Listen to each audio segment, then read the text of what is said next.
السلام علیکم ورحمۃ اللہ وبرکاتہ۔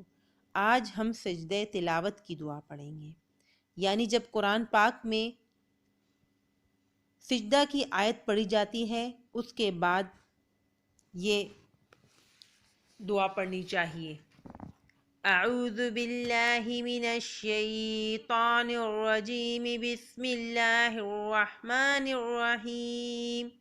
سجدہ وجہیہ للذی، سجدہ وجہیہ للذی خلقہ وصورہ، خلقہ وصورہ، وشق سمعہ، وشق سمعہ، وبصرہ بحولہ، وبصرہ بحولہ، وقوتہ فتبارک اللہ، وقوتہ فتبارک اللہ۔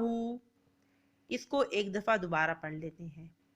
سجدہ وجہیہ للذی خلقہ وصورہ، وشق سمعہ وبصرہ بحولہ، وقوتہ فتبارک اللہ۔ امید ہے کہ یہ آپ کو یاد ہو گیا ہوگا اور سمجھ میں آ گیا ہوگا۔